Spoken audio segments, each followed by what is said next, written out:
Helped in part by some more bad weather in Leeds, Northamptonshire battled hard on the penultimate day of their LV County Championship match to frustrate Yorkshire after being asked to follow on a long way behind.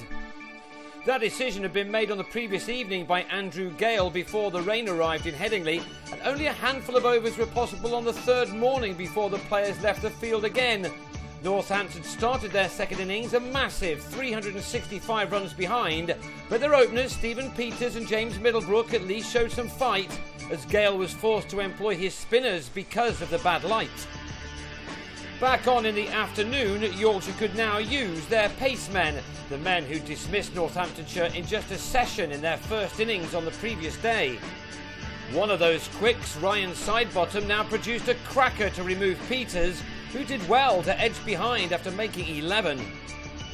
That left the visitors on 24 for 1, but Middlebrook and Kyle Kurtzer were then to produce their side's best spell of this particular match. There was a mixture of the very good and the rather fortunate for the two batsmen, but at least they were getting their heads down, preparing for the very long battle ahead in order for them to save this match. If they do, they will improve the confidence in the camp no end, having been outplayed thus far in this contest. Before the weather took the players off again, Kurtzer had edged a drive off Sidebottom behind to end his own innings on 39 and his partnership with Middlebrook on 89. The players returned to the field as late as 6 o'clock, and the damp conditions were causing problems all over the place, and that nearly cost Matt Spreagle his wicket when he slipped as he tried to stop running. Leeds-born Middlebrook, who left Yorkshire 13 years ago, was now trying to upset his former county. He battled as if his life depended on it and was rewarded with a very hard-working 50 made off 112 balls.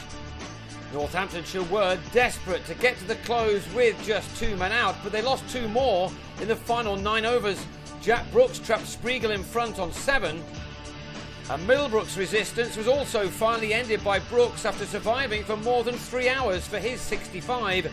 You could see what his wicket meant to Yorkshire. Brooks now tried to make life as difficult as possible for the night watchman Maurice Chambers. Can't imagine that too many wanted that particular job. But with the fielders closing in, Chambers blocked 15 balls against a fired-up home attack. It was uncomfortable at times, but highly effective. Chambers will need to stay at the crease for some while longer on the last day. He'll have Rob Newton for company as the last day begins, when Northamptonshire will go again on 149 for 4, still trailing by 216 runs.